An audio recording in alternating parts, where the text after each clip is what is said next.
This is the Eddie G show combining with the GRIggsTER show.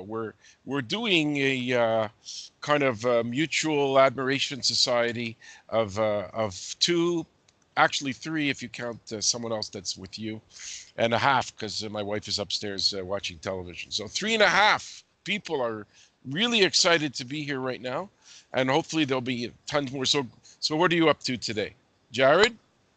Well, you know what, Eddie? I played the trick on you, man. You thought it was the old Jared, but it's the Griggy man himself.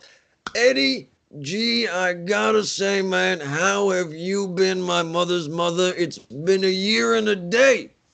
I'm doing okay. I've been going through a lot of stress, problems. I have nurses coming over to administer needles, and I've got new plans to fix my skin with Cosette. Okay, let's see if you know. Here's a music trivia question. I'm on a medication called Cosentix. It's for psoriatic arthritis. Which musical star is the spokesperson for that? I don't have a single clue, Ed. I got nothing on that one. I'll just tell you, well, connected to the music.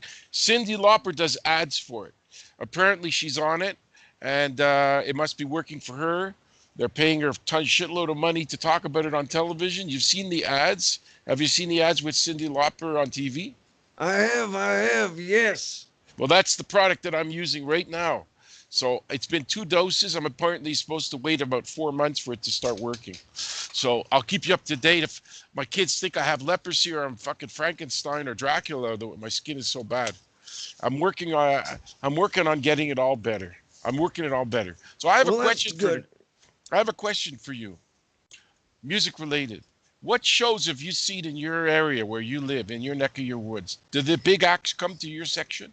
You know what, man? It's funny you do ask because recently, as of about a month or two ago, I saw the band. You know them, I know them, ZZ Top. I do know them well. You're sporting a beard to be maybe one of the fourth members. Maybe Hey, you. man, it might be. But I saw them recently, Ed, and I'm one of those guys. I'm a traditionalist. Some people say I'm a fogey. I like to see the original band. You know what I mean? I like all the boys to be there. And when these guys came to town, man, I said it better be all of those brothers. You know what I'm saying? They better all be there. All three made the appearance. Fan Griggantastic, a small affair, a nice little show. Every song that you expect, sharp dressed man, you know what I'm saying, all the best. It was one of my favorites that I've seen recently. Now, I've seen a few in my day, but as of recent, because I like to see the old dogs play their songs. You know what I mean, Ed? I'm in the same boat as you. And you know that in the history of popular music, they are the oldest rock band to have not ever changed their members. They started around 1970. We're dealing with 2018, and the same three dudes are there, dude. They didn't change. That's you can't say that for Kiss. You can't say that for the Rolling Stones. You can't say that for anybody else unless you call some unknown band that's been around and nobody knows who they are. But for a band, Exactly. And that's what I like, man. It's that trio, the same boys, and that's the reason I went. There was Sabbath recently. They were coming by. They said, "Hey, Greg, man, why don't you come to the show?" And hey, I'm not a guy to deny Ozzy, but I said, "Boy, man, listen. If it's Sabbath, I need all four of yous back, and I know they got their issues as well. And I'm not a guy that worries about contracts, worries about money. I'm saying just get back together, get the band back together and do it one more time. Same thing with Kiss. I could go on for days with these old guys, Eddie. It seems to be more about the money with these guys late in the careers. You know what I'm saying? well, you know that Bill Ward, he said there were two versions of why Bill Ward was not in that band. And I saw them, they came to Montreal in 2014. So I saw the tour before the one you just saw. Bill Ward said they threw me a contract and it was insulting. So I didn't sign it. And the other guys say, well, his skills have gone down and he had a heart attack and he's not well. So there's two versions of why that didn't work out. I kind of tend to believe Bill Ward that they threw him a lot less money than the other guys, so maybe he was pissed off, you know. But Maybe it's a maybe it's a bit of both. You know what I mean? Maybe it's a pride issue because I do agree. Hey, listen, let's be fair and be true. They're not on the level they used. You can't be on the same level you were when you're going on 60 plus when you were back in the day playing at 25. You know what I mean, Ed? You can't possibly keep that sort of level. So I get that too. It might be a pride issue. But I say this, man, if you're going to have the bands doing it, do it right, get them all together. I mean, I appreciate that they want the sound to be big, the sound to be, not all futzed up. You know what I'm saying? But I'm not going. I'm not going to see the new guy on the drums, man. I'm going for the old feel. I want the old boys. And if they can't do it, then I say don't do it. You know what I mean? But there's other shenanigans going on because listen, I'm not a musician except for the drums, but I saw in 2014, and I know this to be true, there was a lot more guitar coming off of that speaker than there was coming out of Tony Iommi's guitar because there were two guitar parts in a couple of those songs, and Tony was going, he can't do rhythm and lead at the same time. He was doing stuff and there were sounds coming. They have a guy backstage, and this is not the first group to do shit like this. They got a guy strumming that nobody sees because there's a little door or a curtain. So they're playing games, those guys too, because they couldn't. There's no way you could do rhythm and lead at the same time. And I know the song, and I could hear the noises, and these guys were playing tricks, but they're doing it everywhere. Kiss is doing it. All kinds of groups are doing it where they're playing. They can't keep up with the recording, so what they do is they have another guy somewhere else. Did you see the clip of old Paul Stanley speaking of all of this sort of nonsense? He was singing and he wasn't singing exactly. I don't know if you saw the clip or not, Ed. They were I saying he did. was lip syncing. Yeah, I saw it. It was on the Kiss cruise. Now I'm of two minds yet again. I want to see the performance. I like to see the boys. If they can't do it, I say move on, pass it on to someone else, farm it out, or maybe just say, hey, a day's a day. But I also get that they want to put on a performance because it's performance minded people. That's what they do. That's what they enjoy to do. So I get the lip sync, but at the same time, like I said, man, I don't know on a personal level. Me personal, I do a little bit of music. I dabble here or there, you know what I mean? But I don't know if I could handle doing the fake guitar, the lip sync, and all of that. But at the same time, man, you can't do a tour like Kiss is going to do, man, for 2-3 years, they say, and expect a man of, like I said, a man of his age, his ripe age, to be doing singing every night. It's an impossibility. It's just what it is. So it's almost like they set themselves up for that failure some way. You know what I mean? But you know the song from the OJs, For the Love of Money. They do it because Gene's a pig. He wants that stock going up to $1 billion. He doesn't care. He's going to until his last breath is taken. And Stanley's the same way. They want that big money. And they're going to grab every dime that's sitting on the table. They don't care. You want to meet them, you want to greet them, $2,000. You want to sit in the first row, 1,000. You want to sit in the second row, 800. These guys are raking it in. I checked the sales in Montreal, and virtually every seat is taken except for a few hundred lousy seats in the corner up in the sky somewhere. But it's all about the money, and they know how to line it up. And they don't pay Eric Singer and Tommy Thayer as much as they do themselves. That's for sure, right?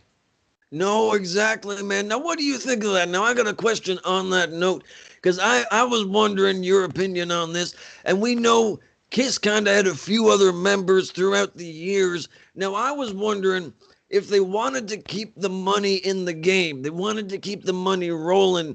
Why don't they franchise that thing out? You know what I mean? Why don't they franchise Kiss out? And I think it's egos that keeps Paul and Gene up front on a personal level, but I think they should franchise it out to some new people like they do with Space Ace, like they do with the Catman. But I don't understand why it isn't a new band already to continue onwards. You know what I mean? Well, they would have to. There was talk from Paul Stanley about that, and maybe Gene too, that they might start just going to the shadows and just completely just licensing out the name Kiss. They still all get a paycheck because it's their name. And even though the Catman and Ace are not even close to the band anymore, they still have to throw them something because the makeup is all theirs. Mm-hmm. They Mm-hmm. designed it, and they threw these two replacement guys up there with the makeup. And there's also songwriting credits. You know, Ace wrote a few songs in the early days. They got to throw them something when they do them live, so they could do that. And listen, they're closing in on 70. Gene and Paul could do it. It's up to them, but I mean, it gets to the point of a watered down product. You're drinking Pepsi with a big glass of water in it. On top of the Pepsi, you're drinking water, right? I mean, how many ways can you pull? What, Tommy Thayer and Eric Singer are going to be the original Kiss guys soon, and then they're going to pull in a new Gene and Paul? It's going to be a joke. You Oh, can't I have don't that. know. I kind of like it, man. I think that's interesting. It makes it new. You know what I mean? It's what's old is new again. And I do agree with what you say. It's water in the Pepsi, but you don't know, man. You don't know. You got a lot of guys out there, man, thirsty, and man, I think personally, if you like you said, you have Tommy, you have Eric as the new original members. You know what I mean? You're gonna bring in a new, and maybe not a new demon, you know what I mean? Maybe someone else. That's the thing. I think they got stuck. I think they got stuck on the main four, the image. Do you know what I mean? And they didn't want to stray away from that because they understood that's what sells. You know what I mean? But in that way, they boxed themselves in to where that's all it is, man. Once Kiss is done, once those old boys are done, it's done. You know what I mean? So I say keep it going, keep the They could. progression going. They'll have to play to half-empty places. They're gonna have like concert bowls, like 3-4 thousand seats is gonna be the max. You can't get 15,000 people to see Tommy, Eric, and two other guys. There's no way. As soon as you pull one of those old goats out of there, you're gonna lose half the audience in like overnight. Like I I'm don't going. know, man. I don't know. You got, like, I'm going to say this. You got Queen, man. You got Queen, and they got that new fella there, that pop singer. I don't Lambert, remember his yeah. name right off Adam my Lambert. hand. Adam Yes, Lambert. yes. Now, they definitely, I'm not saying they didn't see a decline. You know what I mean? But they did, like what they did, it's almost franchised. You know what I mean? It has a rebirth to it. And I think they really could do something with it. But I know what you mean. I know what you mean. You go to see some of these older fellas. But my point is this, Ed, to you. When you know these older fellas aren't performing at the levels that they can or even want to perform at anymore, why even be on the stage? Give the fans something new, something fresh, but still the same. You know what I mean? Well, what I'm doing lately is I'm on a retirement tour of all the old geezers. When they're coming to town, I shut them out after their last show, meaning Deep Purple came to town. I know that they've said either clearly or hinted at it heavily that it's over. This is the tour. They're in the early 70s. They're shutting down the band. So I said, I'm going to see them, and I did it. I know Ozzy's coming, and he's even Sharon can't throw him out there at 75 years old. He's like 70, 71, 72. This is almost his tour is called No More Tours, like No More Tears. I don't have tickets because I missed the first day of sales, and boom, there were all the good seats were gone. But I'm probably gonna go. So I'm on a situation where I'm trying to soak up these old geezers before they shut it down because it's almost over. What am I gonna go? Gonna go see Ariana Grande and Rihanna and Beyonce for the rest of my life? I'm gonna stop going to shows, man. It's too much. These I guys are know, on their way man. out. You know? They're on the way out, and I don't, I'm not an old fogey, Ed. Believe You're me, younger. believe You're me. younger. I'm a young man. I'm a man in my prime. I get it. I got it. But I see these new people, man, and I hear this new music, man, and I don't. I feel like I'm a man at a time and space. You know what I mean? It's just 100% in one ear, out the other, and I don't get it. I don't want to get it, but at the same time, I don't see anyone stepping up in this rock world, and again, maybe someone can inform me, maybe someone can let me know, but I don't see anyone taking those levels that it used to be. And I don't know, maybe if it's because media has changed, the formats have changed, or I don't know, Ed, what do you think that is? Now, why do you think it is that these bands back in the day, legendary, now today, is it because we haven't like I said, has the format changed? Yeah. Is and how we receive it and how we listen and how it's promoted? Is that what really has changed in our minds? Well, in the case of a few exceptions like a Drake, Ariana Grande, Beyonce, Rihanna, there's still that massive excitement about Bieber and all these people. But the rock acts, the newer ones, there's two that are on the radar right now, Ghost and Greta Van Fleet. You probably heard of one or both of them. They're also like Greta Van Fleet is a throwback band. The guy fucking sounds like Robert Plant. So that's the interest in that band. And they're like 18, 19 years old. So there's some rock music that's kind of a little fire is being caught. Mm-hmm. But for the most part, the rock music, there are other bands too that pop out a CD here and there that they're new. I can't remember all their names. I listened to this guy, Eddy. He's got a metal show on Sirius Radio 106. Yes. So he knows, he talks about a few bands that he's into, but this guy's anti-synthesizer. If a band is great, but they play a little piano, he doesn't like the group. So I'm not like that. My ears are open to anything that's pleasant. I don't give a damn if they throw another instrument on there. I don't turn off the radio. But As long as overall, it sounds good, that's it. yes. Overall, I'd say that the new music that's caught the heavier style is not selling, and there's a few exceptions. I mentioned two. There's probably 10 more that I can't think of. It doesn't really make a huge difference. But for the most part, that style is not filling arenas. They're going to see AC/DC, old guys like that. One thing that pisses me off, the combination of modern technology versus old bands. You want to hear my situation with Iron Maiden, why I got knocked out of a show that I Let's wanted to do go? it. Let's do it. I'm ready, man. Well, I'm keeping up. Listen, I'm trying Skype with you, bro. I'm trying to keep up with modern technology. It's not easy for me. But Iron Maiden, if you want to buy a ticket to Iron Maiden, the only way you could do it is you buy it and you give your email address on your cell phone. And the day before the show, they send you some message that you have to download on your phone, keep it, and then flash it to the guy when you walk into the arena.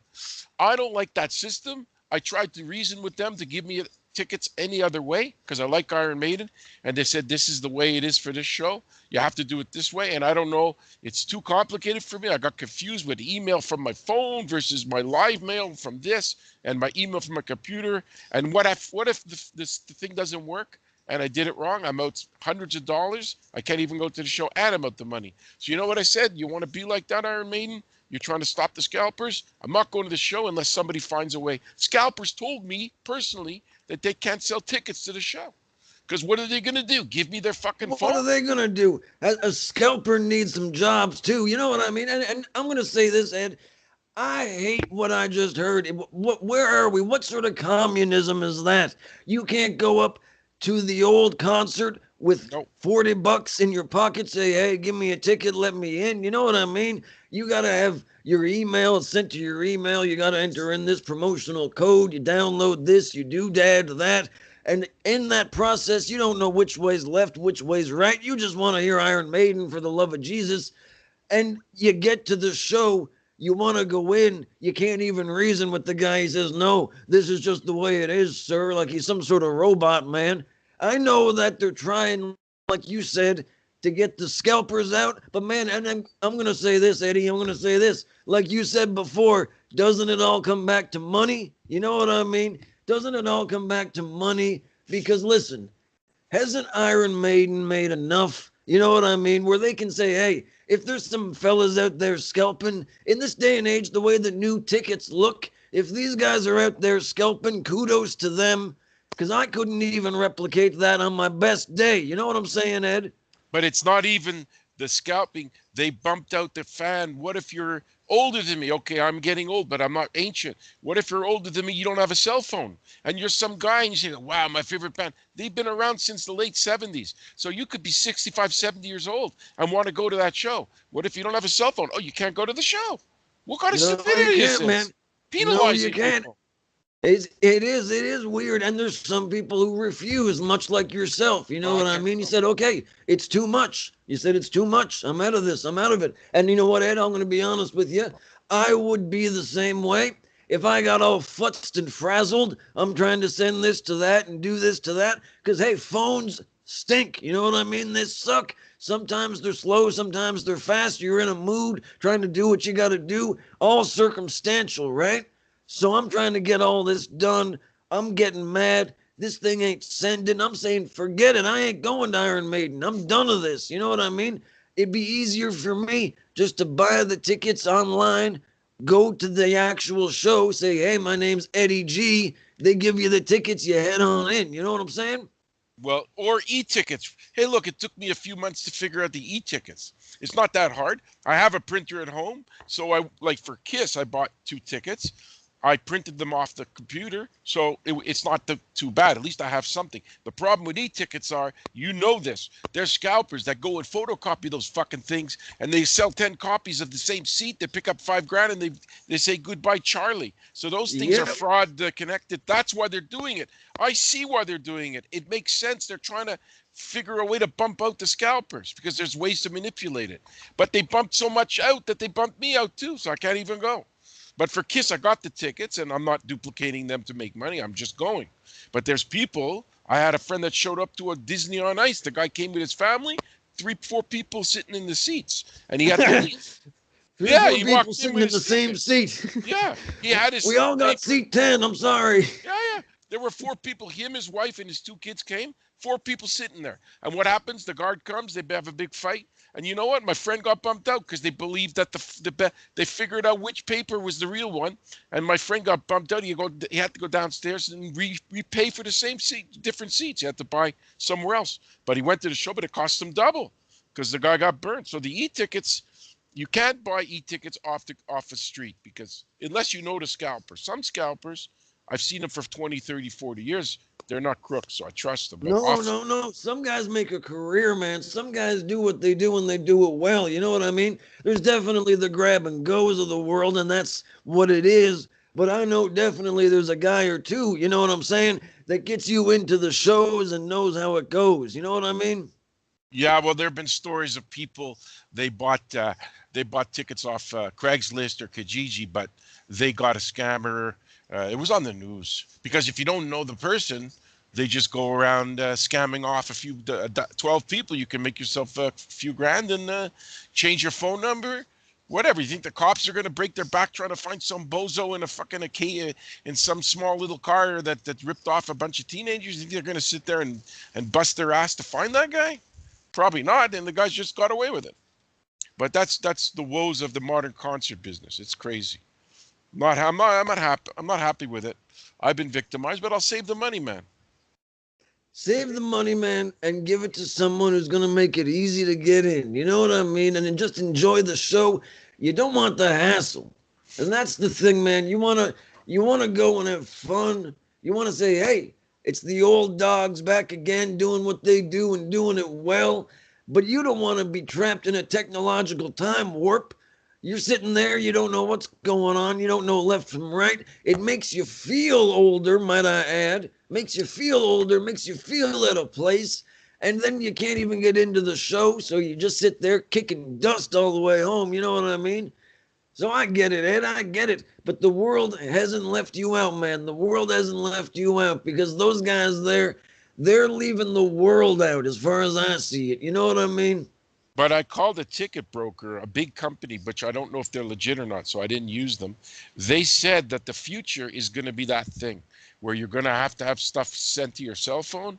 And it's already happening for sporting events, she told me, that there's already hockey, basketball games, NFL, whatever, that this type of thing's going on. And I guess if you're 18 and 23, you grew up on technology. Hey, my kids are 7. They know stuff on already, like they're sending emails to people, Messenger, and they're only 7 years old. I mean, so the new generation that's really super young, they understand it. It's easier for them, but maybe I don't know. I hate learning new things, Griggy. It drives me crazy. It's my pet peeve. I don't like to learn new things. It's true, man. It's true. It's the technological divide. You know what I mean? It really is. And it's funny because I wonder if our parents look at the things that we had, and I wonder if they saw it in the same way, because I know as time progresses, technological things, they advance as well. Technological advancements progress quicker with each year, as we can see and tell. So I wonder if our parents felt the same way, because I wonder, I look back at my own personal grandmama, and she was a lady. I mean, way back when, man, she was going back in the day when coffee was just for royalty. Do you know what I mean, Eddie? And that wasn't that long ago. Do you know what I mean? If we're really looking at the scale of things, it wasn't that long ago when those sorts of things were looked upon as you can't afford them. But now today we go to Tim Hortons every single day like it's nothing. Do you know what I mean? So I do wonder if it's just the way things are and it's always the way it's going to be, so we don't worry about it. You know, that's what I feel. Or is there really such a divide now that, man, I don't know if it can even be closed? The gap can be closed, because I look at people and I do see the divide between the ages. You know what I mean? It's very, very, very, very strange to look at from an objective point of view. And I get why it makes you mad trying to figure out all these new technologies, because you're sitting there, you're wondering, hey, man, I used to do it my way, just like how grandma used to do it her way. And she sees the new way, you know what I mean, Ed? She sees cars that just have gasoline in them instead of cranking them up. And she goes, hey, I don't want to deal with this nonsense. So I get it. I get what we're set in. We're old dogs in our old ways. But what I see it as, Ed, is children of today are going to have to learn, quite frankly, Ed, a very valuable few lessons coming up as they get older, man, that maybe time might have forgotten to give them. You know what I mean? Well, they're going to adjust. Just look, when my parents, who both passed away, they were in their late 70s, and they had to learn computers because one passed away around 2001, one 2015. And my father, because he was a bright man, a doctor, he learned things a lot easier than some, maybe. I don't know. But he figured it out, but he didn't use it too much. My mother learned it more, but you could see they weren't comfortable with it. The internet, computers, it was all foreign to them because they grew up Mm-hmm. in the 30s, 1930. My mother was with my father 1923. So their generation, the car was the big new thing. Then in 1975, when the microwave came out, that was like a big deal to them. That was their leap into the future. A microwave. Oh my God, you mean we can get more than 4 channels on TV? That was like exciting in 1979. So they had to adjust their set of stuff, and I have to adjust to mine. But my reaction is I'm just going to go to less shows as a reaction to, in most cases, I can keep up. But sometimes they push me too far. And that they pushed me over the limit 2 weeks ago. And so my reaction is I'll learn wherever I can. I'll try. I'm not giving up. And you know what? I did figure it out 2 days later how to do it. But then when I checked back in with the tickets, all the good seats were gone. So I said, wow. Yep. So I had a friend to explain to me my email on my phone what it is, because I wasn't sure there were two of them listed there. But then at that point, I go back on the internet. Oh, well, you're going to sit side stage or behind the stage or at the other end of the show. So I said, at this point, I'm just blow it off, save myself the money. And the person I'm going with is broke anyway. He has no bread. He's got no money, Greggy. What are we going to do? Do you He's feel got guilty? no money. How do you feel when So, you got money in your pocket and you see a homeless person begging? How do you feel inside your heart, your soul? What do you feel like inside? Does it hurt you? well, you want my real answer? Well, I spit. No, listen, here's the thing, Ed. I'm just fiddling with you. When I see a guy, and in all fairness, when I see a fella, he has no change in his pocket. I got some change in mine. I got no problemo lending him a few dimes, a few shekels. You know what I mean? But here's the thing. You come creeping and crawling each and every time up to the Grig man saying, hey, give me a few more sheks. I'm going to say, hey, man, what the heck? You know what I mean? Where's my shekels? How come you're not giving them back to the Grig man? You know what I mean?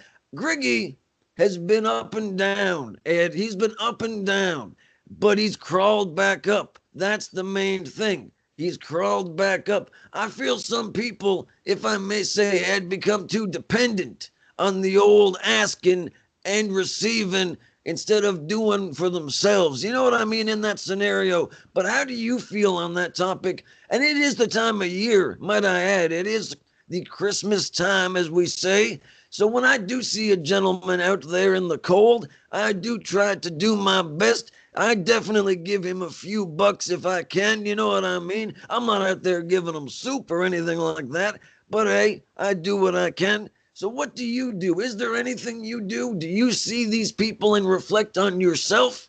How does Well, it affect you?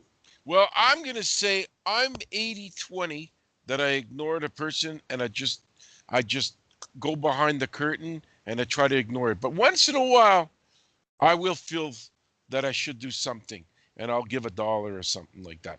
I even tested my kids, 7 years old, six at the time. I said, here's $2, boy. Do you want to buy yourself something? I said to him, or will you give that man over there? And he was a man under a tarp, man. His home was a stupid piece of plastic. And it was not cold, but you could see it was a miserable situation. So I said, what? I was testing their morals to see what they would do. And the kid walked up and he gave $2 to the guy. And I was saying to myself, you know what?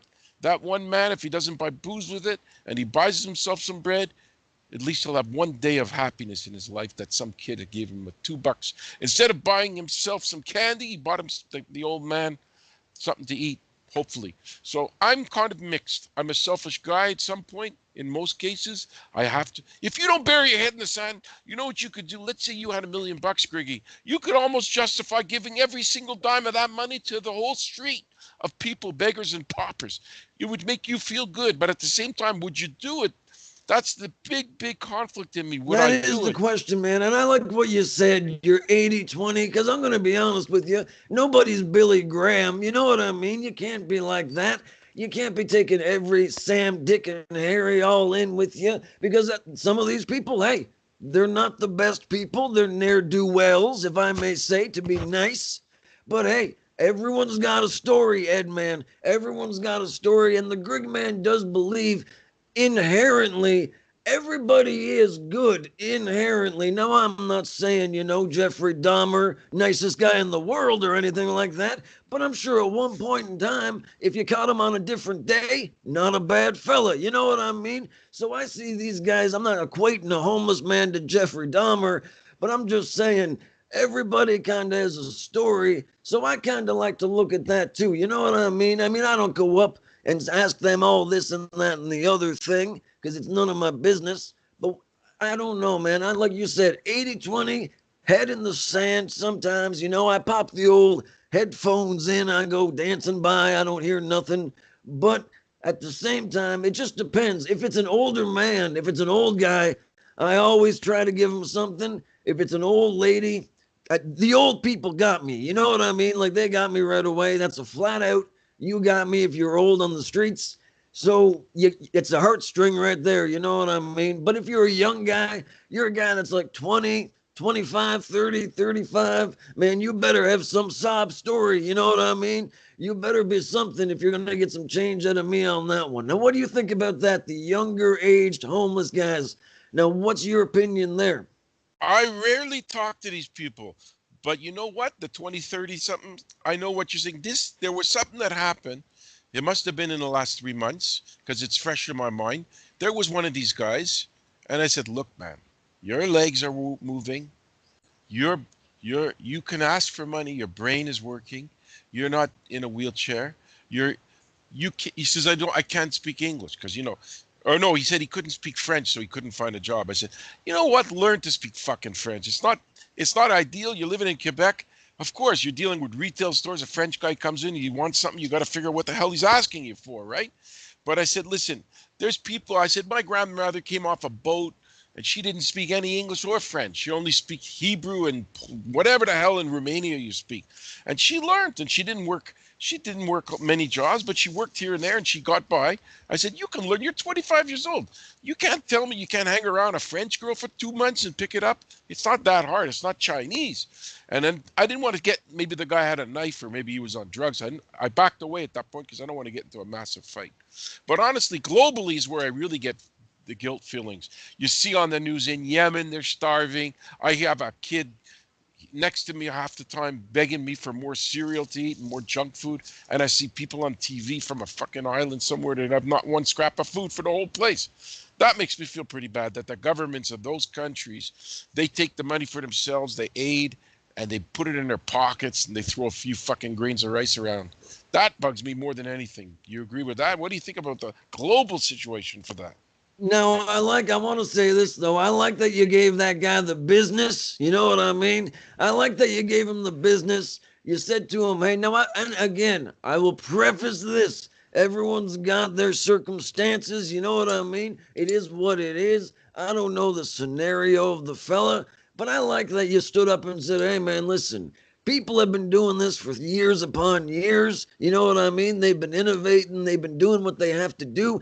And I think some of these younger guys are comfortable in what they're doing with that sort of poppering, with that begging, you know what I mean? Because in fairness to them, they're making more money doing that, Ed, than they'd ever make doing anything else. You know what I mean? This is more of a thing for them to be out there doing that than working at a job, a 9 to 5, or making minimum wage. Because let's be fair, there is wage slavery, you know, if we're really going to get into it. You know what I mean? So those boys, they're doing what they do, and I get that, but I love that you gave him the business because I'd love to see that. The way you make these stories, man, Eddie G around the town, I just love this. But like you said, on a global scale, I do. I do see it. I see it. And these governments, like you said, they hold them down. They hold them down. They do what they do. They throw a few grains of rice. Like you said, you're not allowed to make money, to fly out of the country, to do anything, to move around, to sort of evolve as a race. But my question is this, man. After so many years, the United Nations, why are they still allowing this? You know what I mean? Now it's 2018.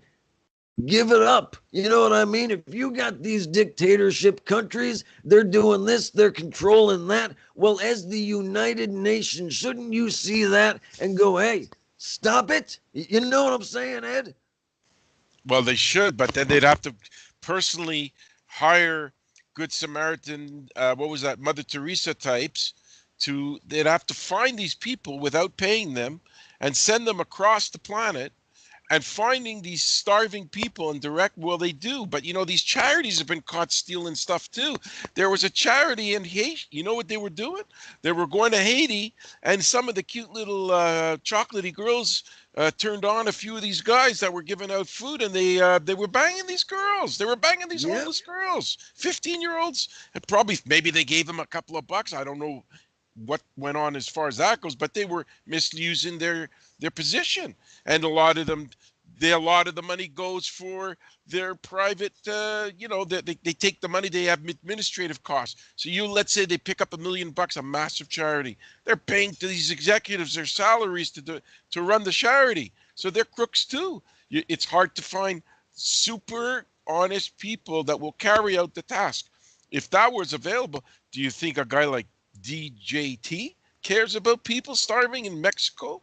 Mister, he don't care. He wants you to stay the fuck away from him. That's all he cares about. I don't want to make it too political talking about Trump and all, but overall, No, but I get what you governments mean, are, man. that's all. It's everybody meant for himself. I get what you mean, and it is everybody for themselves. And I'm not going to say, hey, I kind of subscribe to that philosophy in some ways. You know what I mean? It's your country. This is what you make of it. And hey, man, listen, if you're going to allow your government to do that to you, and you're not going to revolt and do what you got to do, then hey, guess what? That's what happens. You know what I mean? And I get that, and I get that. But there comes a point in time when there should be an otherworldly, like a United Nations sort of intervention. Do you know what I mean? Now, you can kind of see, like you said, you mentioned a few places, you see the starving children, whatnot. Now, this has been going on forever. Now, I don't know if this is really what it is, because Ed, have you ever been over to Rwanda? You know what I mean? Have you ever seen what it's like? I don't know. I No don't way. know. We're only seeing images, what we're shown. We're sending money over there. Like you said, people are misappropriating funds. They're misappropriating the children. So I don't even know, man. Like you said, the Roman Catholic churches, all these donations, all these monies going places they shouldn't go. Donald J. Trump, DJT, as you said, he says, hey, man, maybe it's best. Maybe it's best if we all just concentrate on ourselves in our own country. I don't tend to disagree at this point because everybody seems to be out for themselves anyway. So we might as well honestly take what we can while we can, Ed, because if the United Nations, if the nations are not united, then man, what the hell's going on? You know what I'm saying, Ed? It's a sad world that we live in, and like that guy Khashoggi died, and the Americans, all they had to say was it's a tough world out there. It's a mean world. Yeah, we know it's not a fair world. I see food. I see a plate of food, and I tell one kid to share with the other, and you know what? They don't like to share with each other. It's human nature. That's It's just part of what their it is. DNA. It's part of their DNA. They came out of the womb thinking only that they want to eat all the food. They don't want to share their toys with each other. They don't want to share a book. They don't want to share time. It's everybody. Their natural brain is telling them, let's get what I want for me. And it's sad. It's terrible that the human brain is programmed to do that.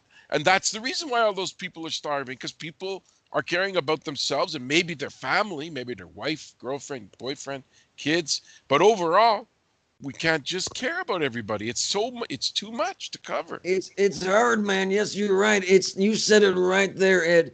Because you want to, obviously, Ed. We're caring people. We're nice people. We're open-minded. You want to send some dollars over there. You want to help everyone. But like you said, if you had $1,000,000, man, it'd be gone in less than half a day because you'd be giving them away to everyone. You know what I mean? And it's not the way it is. Would you give it away or would you keep it? I say personally, I would keep it because listen, like you said, man, everybody out there on the overall general scale, what are we going to do about it, Ed? What are you and I, what are we going to do? You can raise awareness. I'm going to say this, has not awareness been raised at this point in time? If we don't know that there's these terrible people that are in office, if we don't know that there's the water that's literally at the boiling point with oils all over the place, if we don't know there's erosion and there's the hole in the ozone bigger than you know where, if we don't know all this by now, Ed, we ain't listening. You know what I mean? And if you ain't listening, then you know what? All the power to you. You know what I mean? Ignorance is bliss, but I don't know how you and I, Ed, and this is where I think a lot of the stress of the world comes from because we're like minded people. I don't know where you and I can affect change. You know what I mean? How can we, as the humans, affect that sort of change in ourselves that we want to see? You know what I mean? Well, look at it. Mother Teresa, I didn't research her, but I know that she devoted her life to helping people. What did she do? She did something. Maybe there's a kid that grew up to be a person that grew up to have kids of their own because she threw them some help. I don't know. It's the best thing in the world that everybody turned out to be like her. Unless she had a closet, something going on in her closet. I never heard anything bad about her. But that's an example of somebody that took what they could have do. Did she ever make money doing that? I don't know. Did she go run around helping people and did it just on substance that she could survive and gave everything to help everybody else? If so, then she was a true saint that she was. And let's hope that there's more people out there. But let's face it, that $1,000,000, by the time you burnt through it, you would be a few dozen people happy about you. And the other 1.5 billion wouldn't even know you were born. So you would make a tiny dent. But if everybody made a dent, then it would change. You see, that's the key. That it's very hard. It's like a communist sitting there dreaming in his little tent. Sure, if every rich person gave all the poor people their money, then of course the problems would be solved. But it'll never happen. It's never going to happen because the people's brains, 99.999% of their brains are programmed not that way. So how are you going to change the brain of some person that thinks for themselves? It's like I changing. know, man. It's like a deprogramming. You got to deprogram. You know what I mean? You gotta and Ed, I'll say this. Like I've said before, I'm a man from time and space out of this place, man. And I have seen it objectively, man. I've seen it erectively. I've done it all, man. I've seen them do it. And man, listen, like I've said before, my only mission was to let everyone know in this world, man, all about what I am and what I do. And what I do, Ed, is what I do best. And that's tell it as it is. And man, listen, like I said, from another planet to another planet, I see it. You guys, man, you guys are destroying yourselves, but I'm not trying to get on a negatory. You know what I mean, Ed?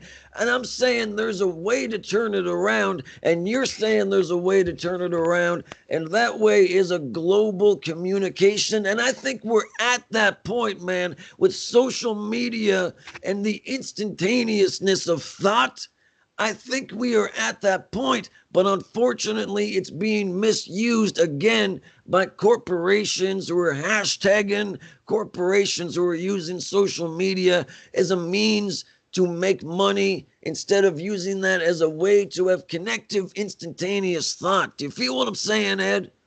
I do it, and I think that the younger people, every generation, I think, is more towards trying to help other people a little bit more. Remember the Arab Spring? Here's a question. They got rid of two or three dictators, right? I remember it. It was 2010. But what happened?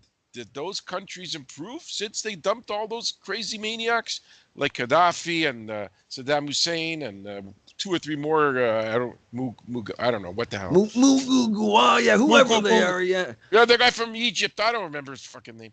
But my point is, that was an example of global youth combining to change something for the better? Probably, but I don't even know. You don't hear about it anymore. How are those countries run now that they got rid of those three or four dictators? Have they improved? But isn't Iraq sitting there in hell right now and craziness there? Uh, I don't know. I'm curious. That was an example of youth trying to change something. Did it work or didn't And it you work? know what? I don't, and there's people out there, man, and I'm not going to be too conspiratorial on this, but there's people, man, who say that sort of overthrow in Egypt was all sort of a pre-planned sort of thing. You know what I mean? It was going to happen in the first place. They made it look like it was a youth revolt. You know what I mean? And I don't know. Did it get better? Did it get worse? I couldn't tell you, Ed. I couldn't tell you because it's not presented to us. We could go online and look it up, but then again, why? I don't know why we would ever do that. We didn't really prepare the questions. It's just more hypothetical speak. But I don't think, and I don't know, but I don't think it did. I don't think it really did. I think it just laid way for someone new to kind of come in and kind of take the form, if I may say, shape shift into what these young guys wanted this guy to represent. Do you know what I mean? Yeah, I think it's probably helped somewhat. I'm going to guess that there was some improvement in that situation. But it's an example of positive change that could happen. I mean, forget that example. That was an example, and I didn't research it, and you didn't, because we're spontaneous two guys sitting on the computer trying to come up with stuff on the fly. We're not. I don't have a fucking 25 writers next to me in a compound like Howard Stern. 25 guys getting salaries, writing up stories like them. I have to come up with stuff, and you got to come up with stuff out of your mind and pull out stuff from your ass and your head and come up with miracles to get somebody to listen. And I understand that because I'm doing the same thing. But overall, I sense that there is some kind of, I mean, how many young kids can stay the same as the old people and not care and have corruption and evilness? There has to be eventually some kind of evolution of that type of approach to the world. I It know has what to you mean. change a I get little. what you're saying. I get what you're saying there, Ed. And I like what you're saying because I get the vibe. And it kind of goes back to what we were saying before about the technological divide. You know what I mean? Now, the younger kids of today, like you said, they're more caring in some ways. You know what I mean? And they're not as inclined, they're not these old men scratching and clawing to the old hat. You know what I mean? These younger generations will come up in years time and they won't be corrupted. You know what I mean? Or hopefully, we hope anyway, by the old school mentalities, the old Rothschild mentalities. You know what I mean? That old 1950s and back sort of stuff. It'll be a new generation completely of thought, so, and technology, might I add. Imagine your son at, let's just say, 40 years old, Ed. Imagine him at 40, where technology will be, where we will be as a human race as well. Do you know what I mean? We'll be so far past what it used to be, man, 1950s, all that stuff will be a distant memory. You know what I mean? We won't even understand it.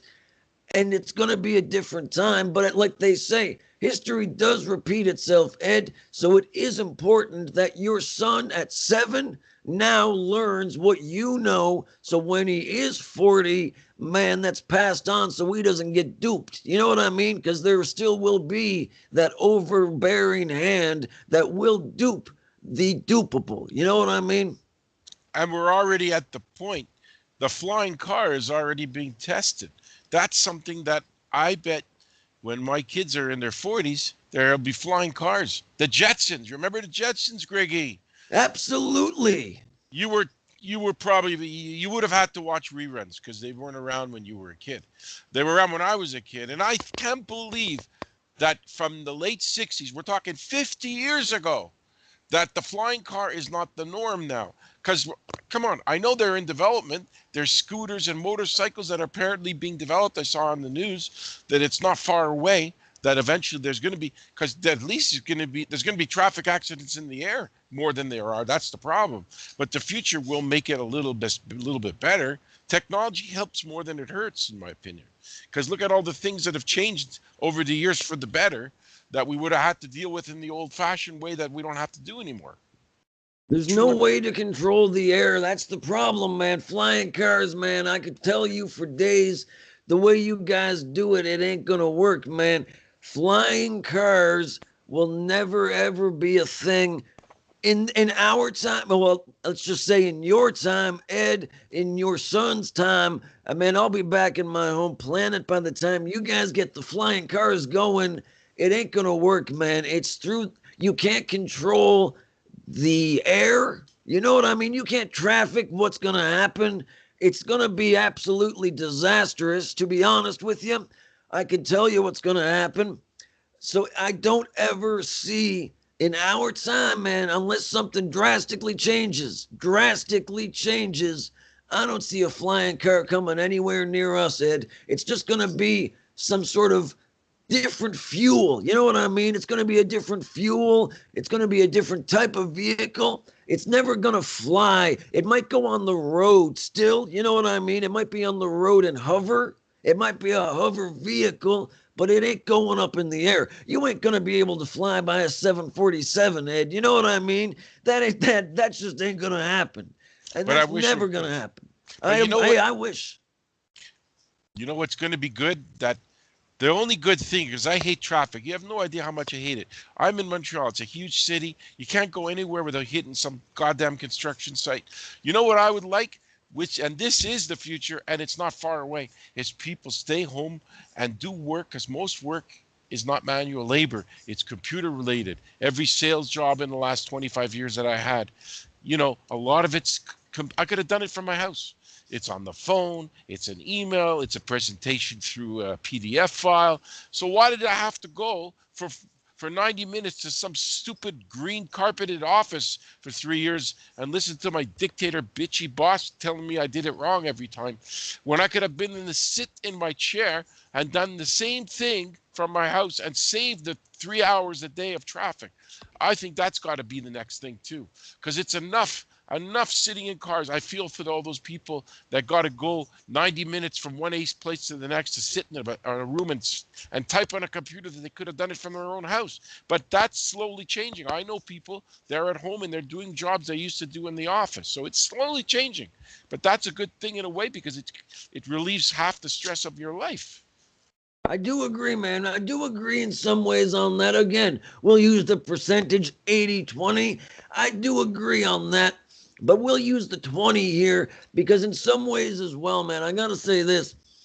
If you're taking away, I know it's an archaic form. It definitely is. It's an archaic form. And again, it's that 1950s thought. You know what I mean, Ed? You got to go, get up, kiss the wife, get outside the picket fence, get the mail, get in the car, go to work 9 to 5, come home. You know what I mean? It's an old mentality. And like you said, all of this can be done now on our phones, on the internet, through email. But the thing is, Ed, as humans, and this is just a thing I'm thinking now, as humans, you don't want the workforce, man, to think you can be automated. You know what I mean? You don't want the workforce to think it's as easy as just a man doing a few clicks. You want to go down to that office, make a presentation, make a show that you're valuable, show that you're not a binary, show you're not a one and a zero. You know what I mean, Ed? Because that's what makes humanity what it is, and that's what makes your pay valuable, in my opinion. That's my opinion, is that it's what you do at the job. You know what I mean? It's easy. It's easy to hit a few numbers at home, Ed, but you're not that feel, it's not there. You know what I'm saying? Yeah, but if you live, I don't know your work home transportation situation. Hey, that's pretty good. But for my last job, I quit my last job 2.5 years ago. I literally would leave the house at 7:15 in the morning and show up at 8:45, all to sit there in a room where I did the same thing that I could have done sitting in my house. The same job, it didn't change one bit. But then I had to still do it because my bosses wouldn't pay me if I didn't show up and show my face in there. But it just creates trouble. Look, we're doing it now. We're going through it right now. Most purchases are starting to move towards computer purchases. Amazon, Walmart, they're doing booming business on the computer. Wayfair, you got just what I need. Big deal. You got just what I need. But the point is, that's the direction we're headed right now. People, I don't go to the grocery store as much as I go once a month on a computer, and I actually pick my groceries, and the guy drives them up to my house, charging me $9 to put them together for me, and I stay in my house. I do that sometimes just because I don't feel like running to the grocery store for 2 hours. Did you ever try that? Well, I don't know, Ed. You know, I'm a man of technology and of future times and all that and this, but I see the way it's going, man. The automation. You know what I mean? They don't want you to go outside anymore, so you'll just get them delivered to you in your little pod. You know what I mean? You don't want to go to work anymore. Okay, well, just live in your little pod and click on your little things, and we'll pay you with this little bit of money that doesn't really mean anything anyway. And then you'll just live there, and we'll manufacture the food for you, and we'll just deliver it to your little pod. You know what I mean, Ed? They don't want you out, because if you go out, you have freedom of thought, freedom of expression. They want your thoughts controlled. They want you controlled and put away. And that's what's happening, Ed. And you're allowing it to happen. You want it to happen, Ed. And I I get want. it. I know, no, listen, and I get it, Ed. And I know why. Because you're tired of the old conceptions. You know what I mean? They made you tired, man. And I know why they made you tired. It's because they weren't for you. And now you're living on residuals. You know, not monetarily. I mean, you're living on the leftover fuel. You know what I mean? Of that old school 1950s way. And it's gone, man. It's dead and gone. The dinosaurs, the fossil fuel. And you're sitting there and going, hey, maybe this would be an easier way. I don't think it is, Ed. I think this kind of slipped into our lives as sort of, how do they say it, man? What do they say when technology kind of takes over the ease of what we do? I'm not, the phrase is not coming to me, but I'm just saying they make it easy for you to choose those options. You know what I mean? Instead of innovating and changing the ways that you can do those things on a physical, personal level, they're like, hey, don't even worry about it, man. Just stay where you are. We got everything in control for you. You know what I mean? I couldn't ask for a better wrap up session than you just did.